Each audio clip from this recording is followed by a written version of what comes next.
Shalom, shalom à tous. Nous sommes sur ce plateau, nous sommes reçus par le prophète Nadeau Nicolas. Et tout à l'heure, il nous a donné une prêche concernant, dont le thème s'intitule sur l'enlèvement. Et voilà, nous sommes là pour en parler. Bonsoir, prophète Nadeau Nicolas. Bonsoir, servante Dieu, comment vas-tu? Très bien. Sois béni. Amen. Alors, je disais tantôt que vous nous avez donné une prêche dont le thème s'intitulait sur l'enlèvement. Nous sommes là ce soir pour avoir plus d'informations et en débattre et avec des différentes questionnaires tout à l'heure. Nous voulons en savoir plus. Ok. Alors, moi, ma première question, c'est concernant la femme au foyer. Vous avez parlé de l'enlèvement, qui est un thème, qui, je peux dire, qui fait mouche, de plus en plus aujourd'hui dans le milieu chrétien. On en parle, et moi, tout à l'heure, vous avez parlé de l'enlèvement. Et moi, en tant que femme au foyer, ma question est la suivante. Je voudrais savoir, moi, en tant que femme au foyer, vous avez parlé de l'enlèvement, quelles sont les attitudes, les comportements, qu'il me faut adopter, pour ne pas rester en marge, de l'enlèvement. Ok, sois béni, servant de Dieu. Amen. Je pense que dans un premier temps, nous allons prier et puis confier ce moment solennel à l'Éternel Dieu des armées. Et nous allons en débattre, nous allons en parler à fond. Éternel Dieu de gloire, nous te disons merci Seigneur, merci pour ton amour, ta bonté. Seigneur, dispose ce moment afin que ce ne soit pas nous qui t'aimons la parole, mais soit toi-même qui nous édifie ce soir au nom de Jésus-Christ de Nazareth. Amen. Bien-aimés, et je vous salue dans le nom puissant de Jésus, Amen. Notre Sauveur et bien commun. Vous savez, les questions de l'enlèvement, précisément, si ce qui concerne la femme au foyer, est extrêmement délicat.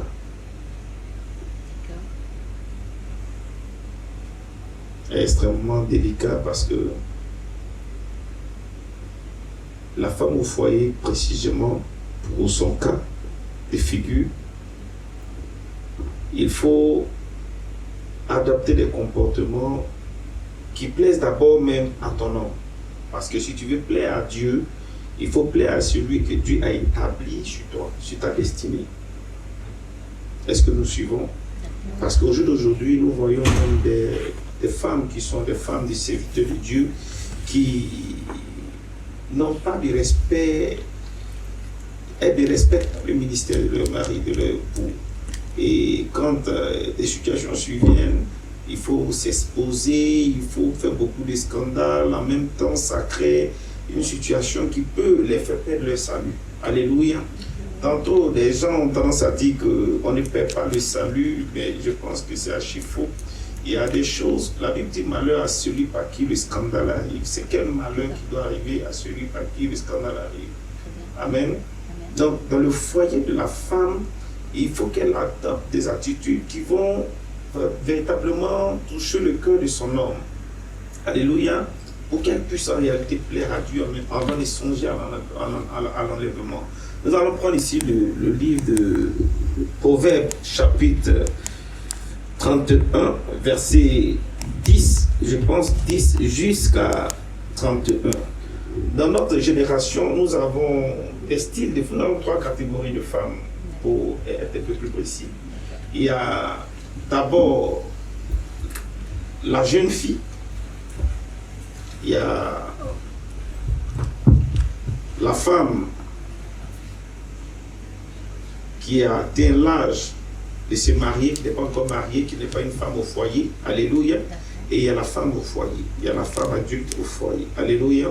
Mais quand nous constatons l'attitude de la gente féminine aujourd'hui qui souhaite être dans le foyer même, qui n'est pas conforme aux règles bibliques, à l'attitude qu'une femme doit avoir pour demeurer dans un foyer, déjà, ça disqualifie cette personne vis-à-vis de Dieu. Parce qu'il y a des critères, il y a des manières de fonctionner pour demeurer dans le foyer de quelqu'un avant d'espérer au salut. Alléluia. Amen. Parce que quand une femme est dans son foyer et qu'elle ne fait pas la joie de son mari, comment pourra-t-elle comment pourra-t-elle recevoir le salut? Comment pourra-t-elle rentrer dans la dimension de l'enlèvement à l'avènement de Christ? Alléluia. Nous avons nos jeunesses, nos jeunes filles, notre jeune féminine qui aujourd'hui disent que non, moi je ne peux pas m'occuper d'un homme. Tu es dans un foyer. Le foyer c'est pour deux personnes. Le foyer c'est monsieur, madame. Les enfants sont entretenus dans le foyer. Mais quand une bonne femme chrétienne est convaincue de celui avec qui elle s'est mariée, elle fait des sacrifices dans le foyer. Elle se donne à fond dans le foyer. Mais notre gente féminine aujourd'hui décline le fait qu'une femme même doit s'occuper de son mari dans le foyer, prendre soin de son foyer. Vous voyez, on a tendance à avoir des femmes qui disent, qui tiennent des propos du genre, et moi je ne me vois pas en train de m'occuper d'un homme, je ne me vois pas en train de... Je préfère m'occuper de ma mère, de mon père et de mes frères et soeurs que de m'occuper d'un homme. Non, c'est archi faux. Qu'est-ce que la Bible dit sur ce fait-là, avant d'espérer au royaume des cieux, avant d'espérer à l'enlèvement? Est-ce que tu es une femme qui régit les critères que Christ attend pour prétendre être sauvé? Est-ce que tu es dans les critères qui vont avec? Si tu n'es pas dans les critères qui vont avec, ne pense pas au salut. Tu ne peux pas être une femme arrogante dans un foyer et puis espérer être sauvée. Tu ne peux pas être une femme frivole dans un foyer et puis espérer être sauvée. Alléluia. Donc il y a des critères, il y a une base fondamentale biblique sur laquelle nous basons en général, nous qui croyons en Christ, qui espérons au salut, pour qualifier. Et même parce que ces qualités-là font partie des qualités, des critères de Christ. Ce n'est pas nous qui les avons imposés, nous n'avons pas écrit la Bible.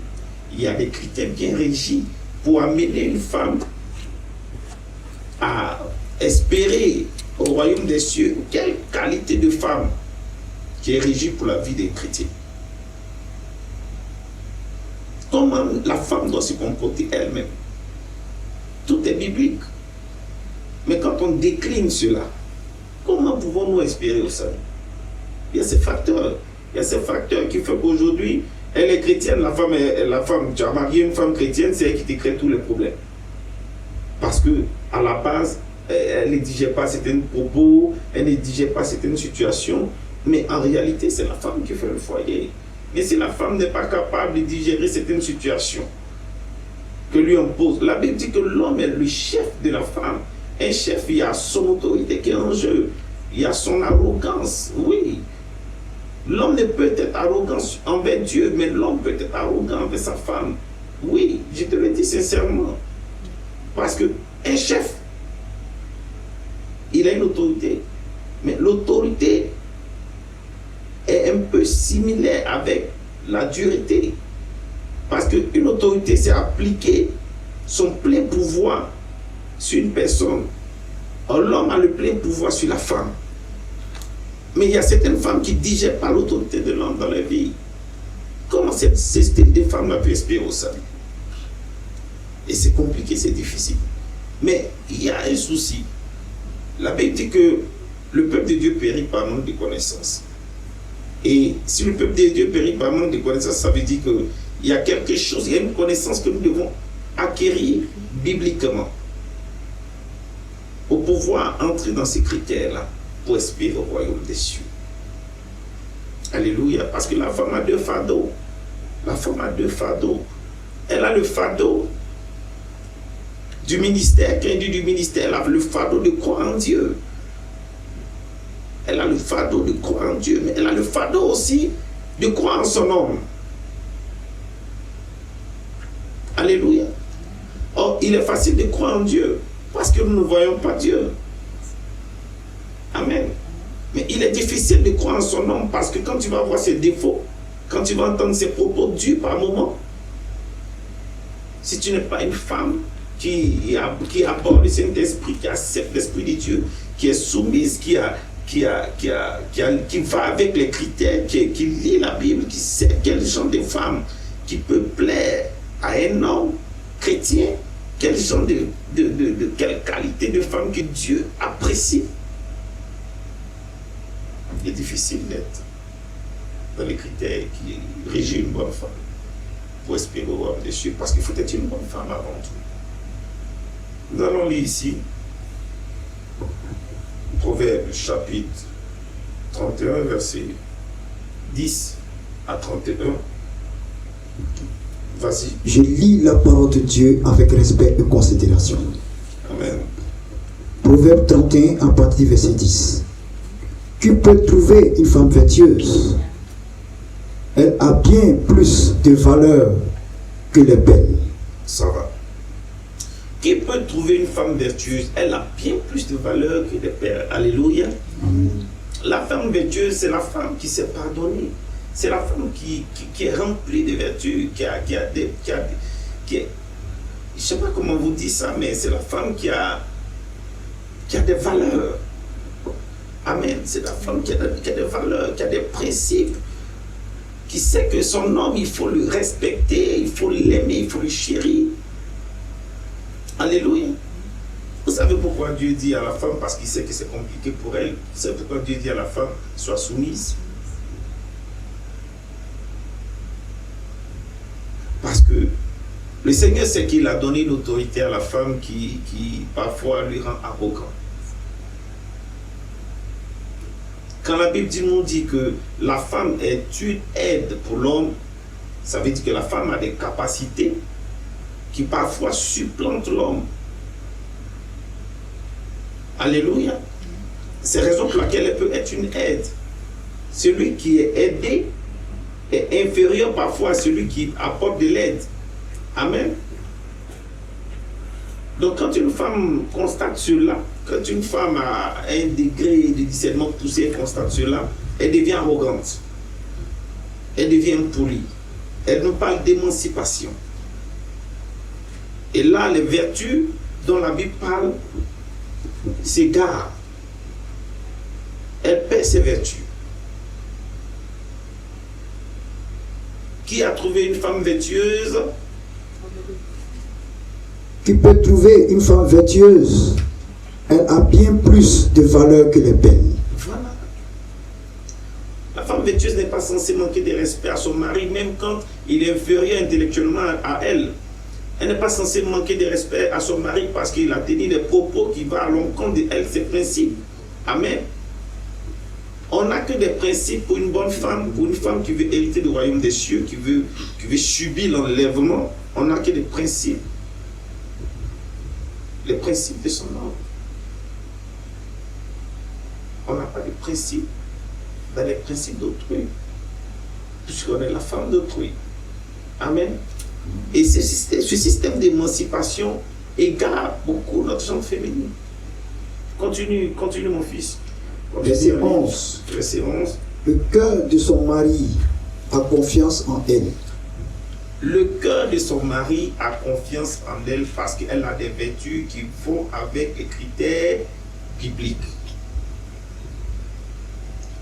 Et les produits ne lui feront pas défaut. Les produits ne lui feront pas défaut. Bien-aimé, si on a confiance, pourquoi est-ce qu'on garde l'argent à la banque?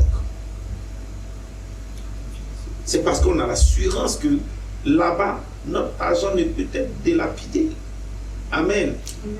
Notre argent ne peut être volé. Et même si c'est volé, ça n'engage pas celui qui garde l'argent là-bas. Ça engage la banque. On ne peut pas lui dire que l'argent a été volé. Parce qu'on a confiance à la banque. Alléluia. Donc, la Bible nous dit quoi ici? Les produits ne lui feront pas défaut. Parce que son homme prendra soin d'elle. Parce qu'il trouve du bonheur dans sa virtuosité. Parce qu'elle a des critères qui lui rendent heureux. Alléluia. Si elle demeure dans ces critères, si elle demeure dans ces principes, qui sont bibliques d'ailleurs, elle pourra être sauvée. Ce n'est pas facile, parce qu'il y a des hommes aussi qui ont des sauts d'humeur graves. C'est la raison pour laquelle la Bible demande à l'homme d'aimer sa femme, mais à condition qu'elle soit soumise. La thèse, c'est simplement la soumission. La soumission. La soumission englobe beaucoup de facteurs. La soumission de la femme englobe beaucoup de facteurs. Il y a beaucoup de choses à l'intérieur. On trouve qu'une femme qui est soumise est une femme vertueuse. On trouve qu'une femme qui est soumise a plus de valeur que des pères. Il y a beaucoup de facteurs intérieurs. Continue, mon fils. Elle lui fait du bien et non du mal. Elle lui fait du bien et non Du du mal. mal. Tous les jours de sa vie. Tous les jours de sa vie. C'est qu'il n'y a pas un jour où le mari n'a pas raison. Il a toujours raison. Quand tu abordes ces principes-là, il est difficile de ne pas hériter du royaume des cieux. Tu es une femme chrétienne. Tu es mariée au foyer. C'est des principes bibliques. Elles sont écrites là. Elle lui fait du bien tous les jours de sa vie. Mais combien de femmes chrétiennes qui, même quand elles sont dans des foyers, elles veulent montrer qu'elles sont intellectuelles ou elles veulent montrer qu'elles ont plus d'argent ou elles veulent montrer qu'elles sont émancipées. Elles déclinent l'autorité de l'homme. Or, la Bible nous dit bien que l'homme est le chef de la femme. L'homme est le chef de la femme. Le chef, il ne fait qu'appliquer son autorité. Mais quand la femme va à l'encontre de cette autorité, automatiquement, il y a bafouement. Il y a violation de son autorité. Et s'il est établi, or la Bible nous dit aussi, respecter les autorités.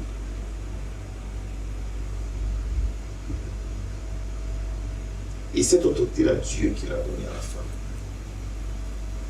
Alléluia. Mais si tu bafoues l'autorité, c'est que tu bafoues Dieu. Tu bafoues les principes de Dieu. Tu bafoues les règles divines instaurées par Dieu. Comment veux-tu espérer au royaume des cieux si tu ne respectes pas ce que le Seigneur a imposé à la vie d'une femme vertueuse? La femme vertueuse plaît forcément à l'Éternel. Comment une femme vertueuse ne peut-elle pas se retrouver dans le royaume des cieux? Il est difficile. Continue, mon fils.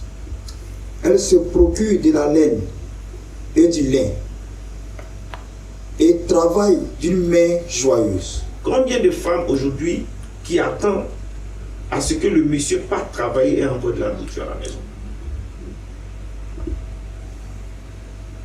Combien de jeunes femmes qui estiment que c'est que l'homme qui doit... Mon garçon ne mange pas mon argent. C'est que l'homme qui doit travailler dans la maison.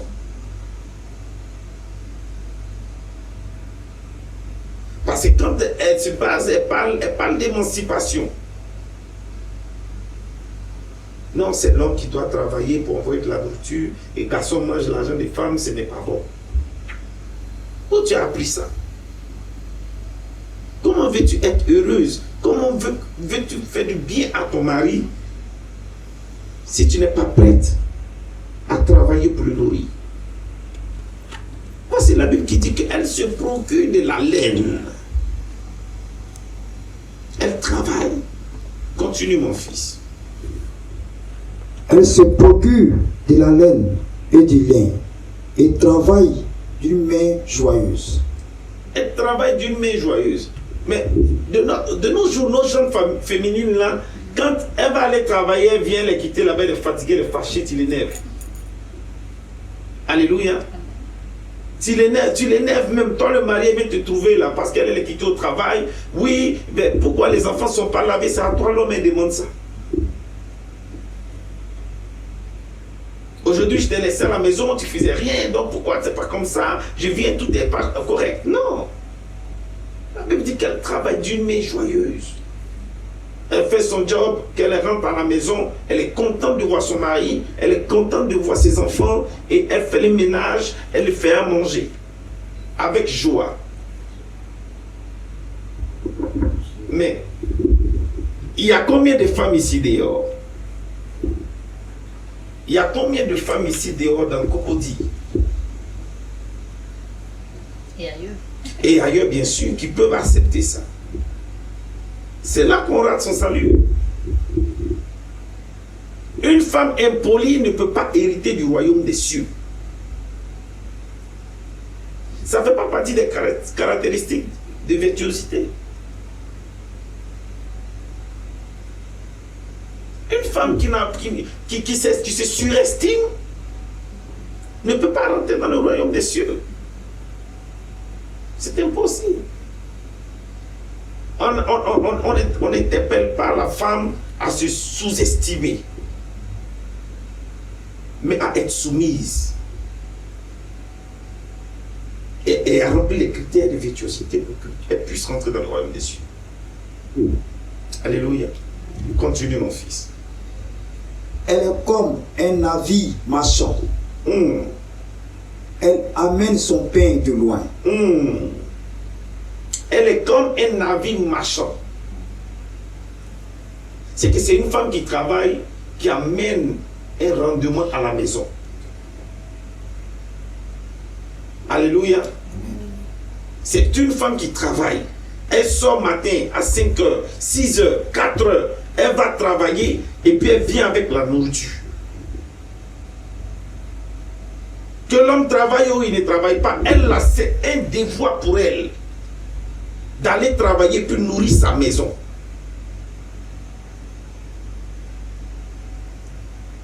Mais notre jeune féminine là, quand elle va travailler, 1 an, 2 ans, 3 ans, elle aura de ses amis ou ses parents, des parents qui ne sont pas chrétiens, qui vont lui dire, mais attends, mais dis donc, c'est toi qui travailles, qui nourris ce vieillard là, c'est toi qui travailles, qui nourris ce monsieur là. C'est pas normal. C'est toi l'homme à la maison, finalement. Mais bien sûr. Question qui revient. Bien sûr. Et tout ça, ça te donne des ailes. Ça te donne des ailes qu'il ne faut pas en tant que femme au foyer.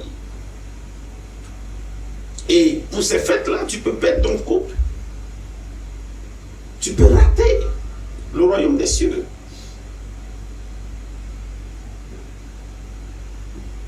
Continue, mon fils. Elle amène son pain de loin. Verset 15. Elle se lève lorsqu'il est encore nuit. Et elle donne la nourriture à sa maison. Amen. Amen. Elle se lève lorsqu'il est encore nuit et elle donne de la nourriture à sa maison. C'est-à-dire que pendant que son mari dort là, amen, amen, Amen. pendant que elle, son homme est couché là, elle est déjà debout. Alléluia. Amen. Cette bonne dame là, cette femme vertueuse là, est déjà debout.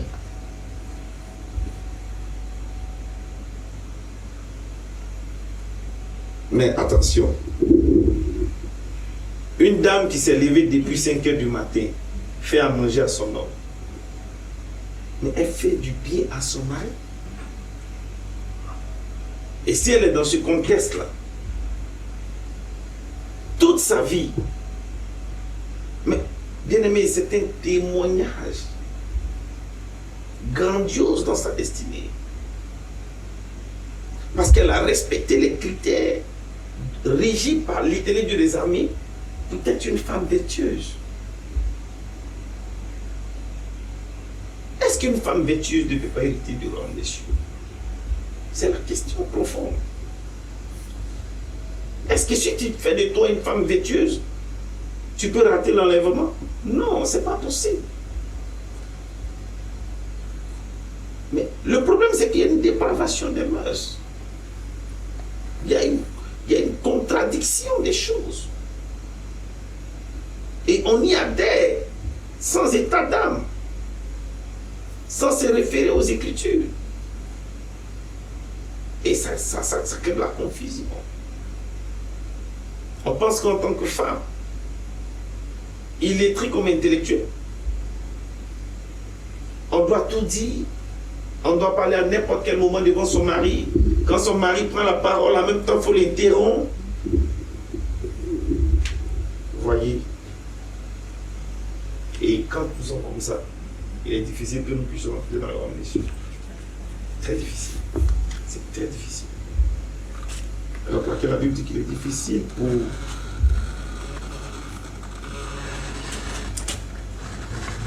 quelqu'un qui est soumis à Dieu, mais qui décline. Il dit être soumis à Dieu, mais qui décline les responsabilités familiales. Accéder au royaume des cieux. Parce qu'il va de pair. La première responsabilité d'un homme, même pas de la femme, mais d'un homme même, c'est les enfants et la femme que Dieu lui a donnée. Donc, si l'homme est censé rendre compte à Dieu sur la gestion qu'il a eue de sa femme et de ses enfants, pourquoi doit-on lui rendre la tâche difficile? C'est au chef bien sûr qu'on demande les comptes. Alléluia. Continue, mon fils. Prends le dernier verset. Le dernier verset.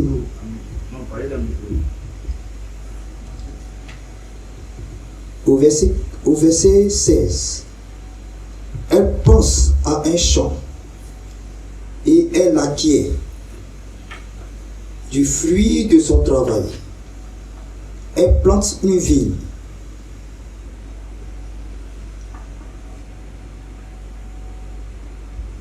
Le dernier verset. Verset 32. Okay. Verset 31. Récompensez-la du fruit de son travail et que porte ses œuvres la louent.